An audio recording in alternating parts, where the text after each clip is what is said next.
Hey, what's up everybody? Welcome back to another Arknights reaction. Today we have one from the Masses Travels because apparently I missed Halo Universalization. I actually recognized this name too, so it must have been in the comments and I just never got to it. But Moriano in the comments of the last video requested this one and a lot of people liked it, so I was going to get to it either way, but the second I saw that it was Masses Traveled, I didn't care how many likes it had. I was like, you're telling me I missed one from that awesome event? Are you kidding me? I love the sound of that one. So here we are, and without further ado, let's go! I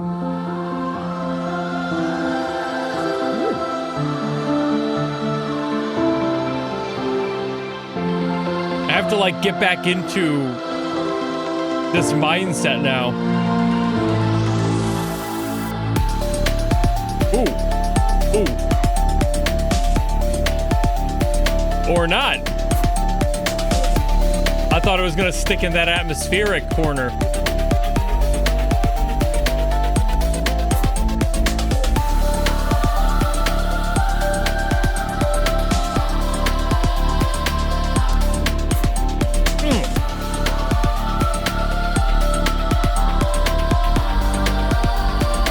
This is bumping. It's bumping like Erik Castro bumps. This might be an Erik Castro part.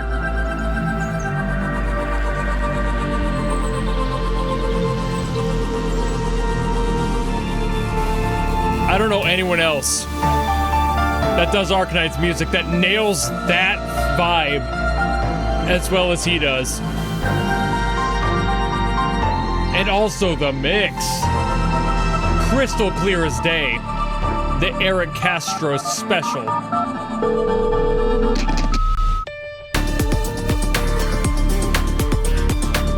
Ooh.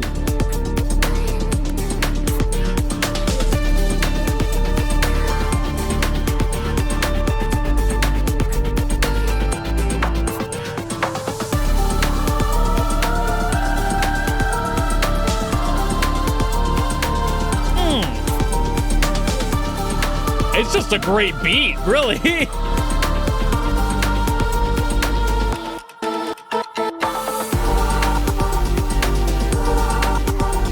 Ooh.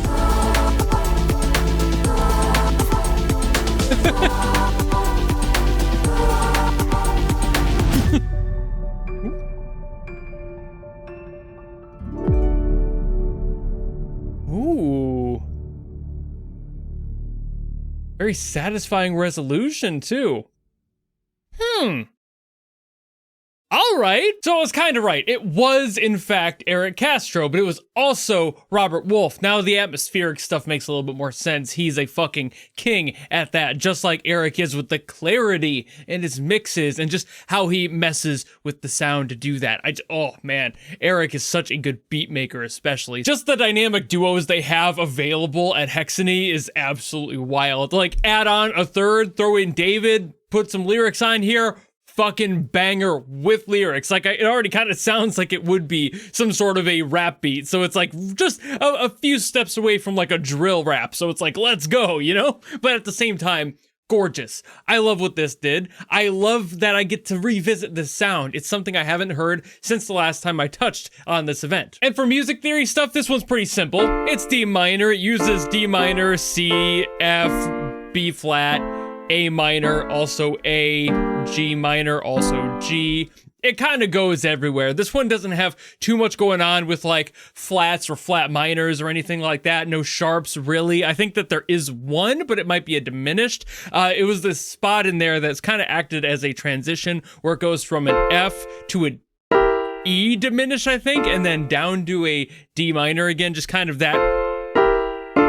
Is a really nice step down. I love how that sounds, and I love that it just kind of added that essence of like, here we go. Like every single step, you felt it go down. And that's just how this song felt. It felt like it was constantly stepping up and stepping back. It was really taking itself at that ebb and flow. And that's one of the best qualities of both Erik and Robert. They're both really good at taking things in stride and making the whole song sound that much larger as a result of it. Like, it just feels so much stronger. The essence has such a beef behind it, and a lot of that is the general production quality that Erik has, but also the atmosphere that Robert creates. You know, like, there's a bunch of sound design stuff in here that I've heard from Erik doing his own thing as well, so it's not like it's all Robert on the atmospheric side, but at the same time, what Robert brings to the table with his experience in atmosphere is a completely different level. When you get both of them together, you get an amazing track like this. There's a lot of really cool adjustments, a lot like that one I mentioned earlier,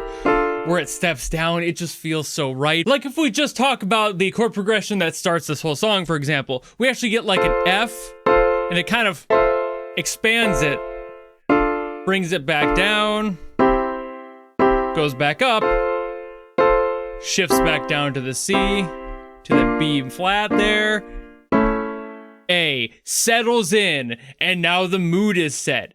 And where do we go from here? Basically right into that beat. That's what brings us into that rhythm where the drums first show up, and then just kind of sits on this for quite a while. It does go up to the G minor after that, but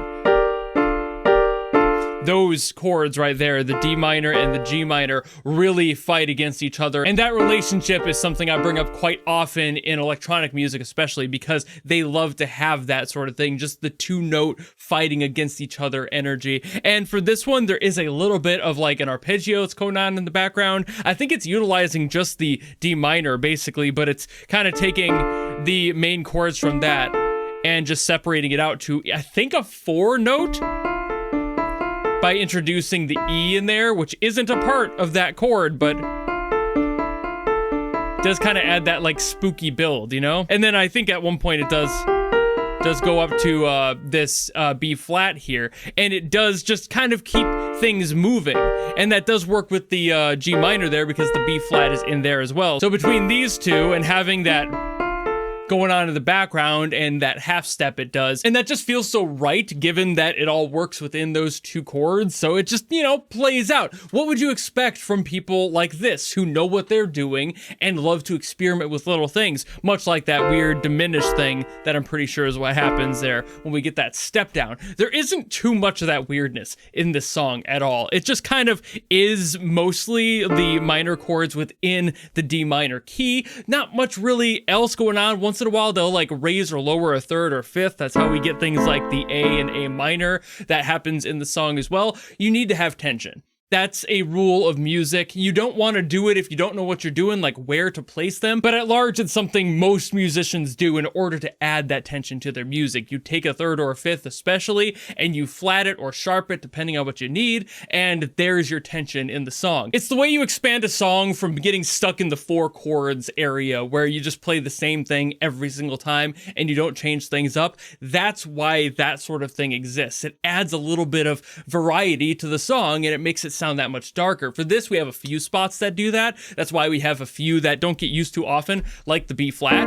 But at the same time, it's still a process that goes on through the entirety of the song and creates that atmosphere of constant waning tension, sliding in and out, having those waves of emotion kind of blowing through the whole track, and still keeping this essence of cold and calculated, but somehow warm and strangely inviting, which I think is the property of this song and frankly the entirety of Masses Travel's soundtrack that makes it so intriguing to listen to, because it's that marriage of cold and warm that this entire thing is kind of based on. But that's really what happens when you get two producers who know exactly what they're doing with this and know how to blend those together, so you get something that's so cold and calculated and you can really feel the like stiffness of it, and you also have this sound that feels strangely warm and inviting, like it's something that's trying to change and learn and adapt, like it wants to, but at the same time there's something holding it back. This whole song kind of has that. That's where that ebb and flow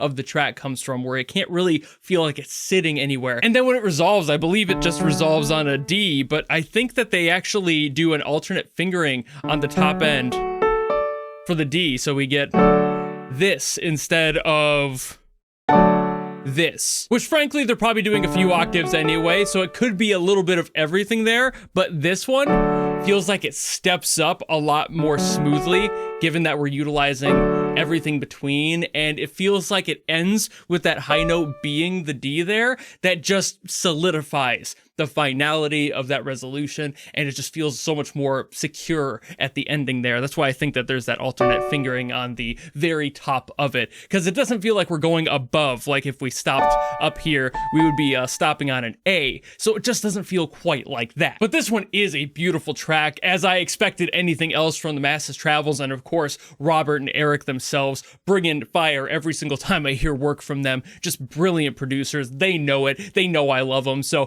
fantastic work here, guys. Fantastic work on this entire album. Apparently this is the last one I have to get to from this specific event, so I guess this is goodbye for me getting to Masses Travels stuff, which is kind of bittersweet, because I love that I've heard a lot of it, but also like, damn, I wish I could hear more. I feel like there's still more out there somewhere. I need like work in progress stuff that never made it to the final release. Like there's got to be more. I love this sound. I love what they went with for this one. I can never get over it. But alas, I must. So thank you all so very much for watching. I am done yapping. If you enjoyed this video and you want me to get to something else from Arknights, by all means, drop in the comments below and I will do my best as always to get to those. But if you don't want to do any of that, maybe just want to follow me and support me for more stuff coming in the future, you know how to do all that. And I'll see all of you in the next video. Goodbye!